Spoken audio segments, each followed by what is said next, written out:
it has come to my attention that a lot of you guys are skinny fat or skinny and you really just want to put on some muscle and you want to go from skinny fat to swole.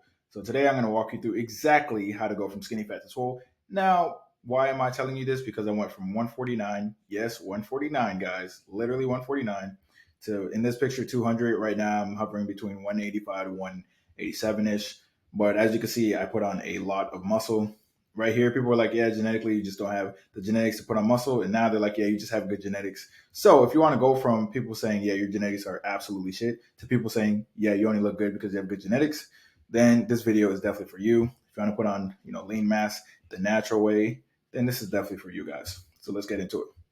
So first thing you're going to have to work on is definitely mindset, because when you're skinny fat, like obviously you have low confidence, you have low self-esteem. It's kind of an identity for you, right? And you're tired of being skinny with low muscle mass, right? Because skinny fat is like being skinny and having low muscle mass. So in order to build muscle, you're going to have to realize that yes, you have to be consistent and very patient, because you're going to have to progressively overload over time and work day in and day out to make sure that you're getting closer and closer to your goals, right? And I also want you to change your mindset to thinking of yourself. Like, just imagine how you'll feel when you're at your goal self, when you have a lot of muscle, when you take your shirt off and everyone's looking at you. I want you to think about how you feel then, and then stay in that state, right? Stay in that state so you can self-believe, right? Self-belief is going to be super important, because just think about this. If I told you I can guarantee that you gain 40 pounds of muscle in the next 2 years, how hard would you work? You would work very hard, right? Versus if you don't know if you're going to gain any muscle. So just keep that in mind and work every day like, it's your last, all right? Grind day in and day out. That's the mindset you need. All right, so next is going to be muscle building nutrition. Now, like I said, lean bulking is going to be the best way, of course. Now, if you're skinny fat, lean bulking is super important. If you're just super, super skinny and you have a high activity level, then definitely like a more aggressive lean bulk. All right. So with the lean bulk, you usually do like anywhere from 300 surplus, 300 calorie surplus to like 700 calorie surplus, but it's going to be coming from, healthy sources. You can even go to 1,000 surplus, but like I said, healthy sources only. It's not going to be like candy, cookies, chips, and things like that. All right. So you do not want a dirty bulk. You want to eat high quality whole foods to get the best results. All right. So you can always use a calorie calculator, but let me just give you an example to make it easier for you. So if you're a 22-year-old guy who's like 5'10" and 155, you would need about 3,000 to 3,500 to start off with. Now, how would you figure out this range? Like I said, calorie calculator, but I would definitely start less aggressive at like 3,000, see how much weight I gain in the first week and how I look. Did I gain a lot of waist size? So do about 3,000 per month, see how much you gain and see how much muscle you gain, how you feel, right? And here's like an example of, I think this is about 3,000 calories or whatever. So here's an example of like a day of eating, all right? So, and this is literally one that I gave to my client a few years ago when he was trying to put on muscle. So you can literally screenshot this, copy paste. This is definitely effective. All right, so you're gonna have 4 large eggs, 2 egg whites, 2 packets of oatmeal, like instant oatmeal, and then you could have a fruit of your choice on top, like a banana. You could even have apples, pineapples, something like that. All right.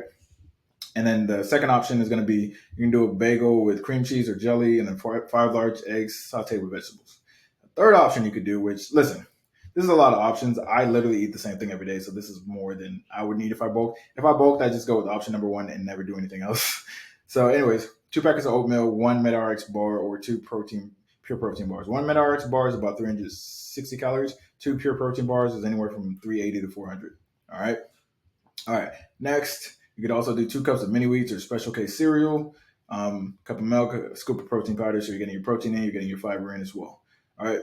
Now, pre-workout snack will be something like a scoop of protein, a banana, just simple like protein and carbs. Because before you work out, guys, like I don't do pre-workout snacks because I fast, and then most of my clients, since they're in a deficit, I usually don't make them do pre-workout snack unless they're like in a surplus or they're working out for performance. But if you're going to do a pre-workout snack, you don't want to do anything heavy in fiber, because obviously that'll take a lot of the blood flow to your stomach, and you'll be digesting it, and you'll kind of feel you feel like you need to take a shit while you're working out.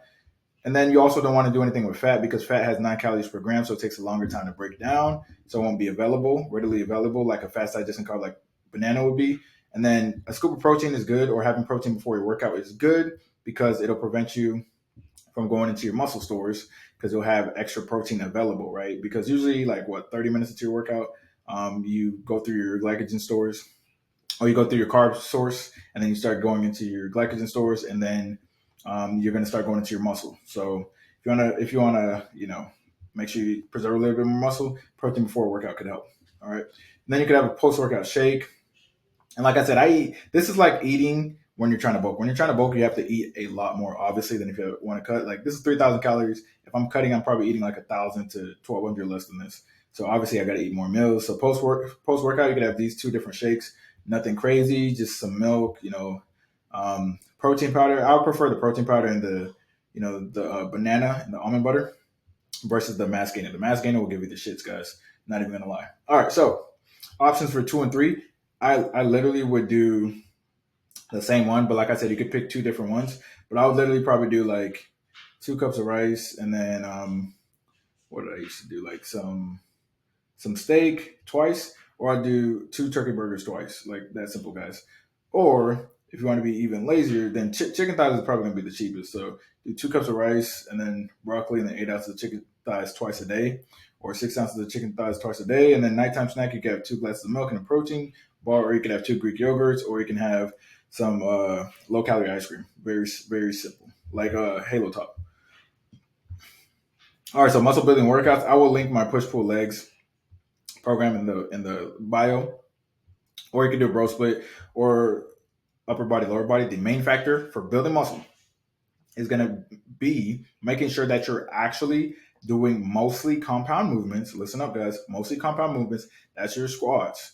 That's your incline bench. That's your flat bench. That's your lunges. That's your deadlifts. Why should you do these? Because as a beginner, these movements are going to incorporate the most muscles, which means you'll build the most muscle overall, and you want to build muscle everywhere overall. So when you do these compound movements, they're incorporating more than one body part, and they'll make sure that you're using your core as well, and you're building everywhere. So you definitely want to do pull-ups, push-ups, bench, squats, lunges, all of that stuff. All right.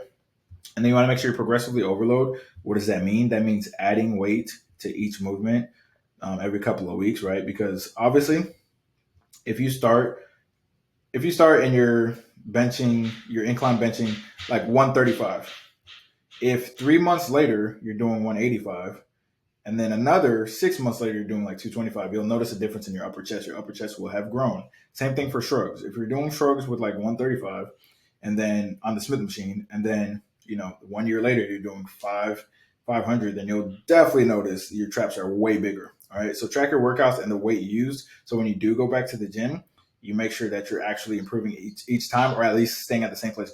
A lot of people that I've seen, right? Like before I started working out with my brother, he made a great transformation. But before I started working out with him, he would do like 135 every week. And then I'm like, weren't you doing that last week? Why don't you increase? It looks easy for you, right? He was like, oh, I didn't know I was doing 135. I thought I was doing like 125. I thought I was actually going up. I was like, no, that's why you need to track your workouts. All right. If you don't track your workouts, you're literally not going to know the weights you use, and you'll probably spend most of the workout trying to figure out where you were last week, but you won't know, and then you won't be as efficient as you can in the gym. Ideally, when it comes to compound movements specifically, it's going to be easier to scale in the compound movements versus isolation movements. So what do I mean by that? So when it comes to like curls and tricep kickbacks and side raises, you'll probably increase 10 pounds in like 2 years or something like that. It's going to be very slow. All right. Versus when you do like flat bench or incline bench or squats, you can literally go up in that same 2 year period. You can go up anywhere from 100 to 200 pounds. Like I went from 315 deadlift to like 500 in like 6 months when I was bulking. So like it's compound movements can be easier because you're using more muscles. All right. All right. Now, one of the positive things about being a beginner and being skinny fat is you're going to have beginner gains, guys. What are newbie gains or beginner gains? They're literally the rapid increase in muscle mass and strength beginners experience when they first start lifting. So if you guys didn't know this, like your first year lifting is when you gain the most amount of muscle, and then it slowly decreases over time. I think it's like 25 to 30 pounds the first year, and then like 15 the second year, and then like 12 the third year, and then it goes like 10, 8, 6, and then like 3 to 5 or something like that. So your first year, you're going to notice the most gains. So that can be super encouraging, of course. Like that first year, people are going to be like, holy shit, are you on like steroids or something? It's just you're making really, really quick gains, which is awesome. Like I said, it's anywhere from 6 months to a year. You're going to gain a lot of muscle and, of course, strength, because obviously progressive overload is going to be important. So you'll be gaining some strength as well. So that's one of the most exciting things about starting the gym. It's like day one, you're doing like the you're doing the bar on barbell bench, and then like a year later you're repping 225 for 6 reps. It's pretty awesome. All right, one of the most important things as well, like I said earlier, consistency. Because obviously everything I said is cool. It sounds cute, right? But if you're not consistent, you're not gonna gain any muscle. All right, and literally building muscle takes thousands and thousands of repetitions. Takes thousands of repetitions in and out of the gym, right? So that's gonna mean getting your sleep in, getting your 8 hours of sleep, making sure you're hitting your protein numbers in the kitchen, meal prepping, and your meals are gonna be super important as well. Because I've seen a lot of people get stronger in the gym, but since their nutrition doesn't support it, they're not gaining as much muscle as they can. All right. And getting stronger and progressive overloading, obviously, that's going to take time as well. So listen up. If you want your dream physique, remember I told you imagine your dream physique earlier. You have to give every day 100%. It doesn't matter if it's raining outside. It doesn't matter if you feel sick. It doesn't matter if you have a headache. It doesn't matter if you had a bad day at work. Like, if you want to reach your goals, you have to show up regardless. All right. Now, now that you've actually locked in and you made a decision to actually execute everything, and you're like, you know what, I want to go from skinny fat to swole, like for real. Here's how your life is going to change. As you can see, she's admiring me back there. But anyways, when you're skinny fat, like I said, you're overlooked. You have low confidence. You don't feel that good. But when you start to gain muscle, you start to look more like a superhero. You're definitely going to gain a lot of confidence, guys. Like, it's just going to happen. You're going to gain a lot of self-esteem, confidence. That also comes through self-discipline, because they say the highest form of love is self-discipline. So highest form of self-love is self-discipline. So when you actually show up, when you said you would show up, you have integrity, you're going to have a lot of confidence, right? And people are going to start to respect you, which is literally the opposite of when you're skinny fat. When I was skinny, I had like a little belly. It was weird. It was super weird. I was like skinny, but I had a belly. Obviously, no respect. No one looked at me. Obviously, no girls looked at me. Nothing. No one respected me because they're like, "Oh, you didn't do anything." When you have a built physique, people respect you because they know it takes time. And like I said, if someone has $1 million and you take it away from them, they have $0. If you have a good physique, you're gonna have a good physique. You earned it. It's gonna stay. All right. No one can take that away from you, and it takes a long time to build. All right. So people are gonna come up to you and ask questions. Confidence is gonna increase. People are gonna stare at you every time you go out, and then it's gonna show through your clothes as well. So make sure that if you're skinny fat and you really really want to put on some muscle mass, that you really actually follow all these tips. Of course, consult a doctor before doing any of this, but this is like the way I was able to go from 149 to 200 initially. I never thought I'd see 200, by the way, but I did. And at 6'1", obviously 149 is string bean material. Um, so yeah, it's definitely possible, guys. Stop doubting yourself and stop putting yourself down. Stop letting people around you put yourself down, and really go all in and give it everything you got. Because I am telling you, like, yes, I said it takes time, but listen, 6 months of consistency could literally change your entire life. It changed mine, right? And it'll build the momentum and the foundation that you need to keep going and keep going, keep going, right? 1 year of consistency, and you're literally not the same person.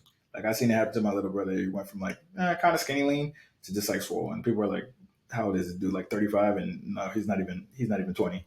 So lock in, guys, and give it everything you got, and promise to yourself you'll give it 6 months. Comment below if you're gonna start your journey after watching this.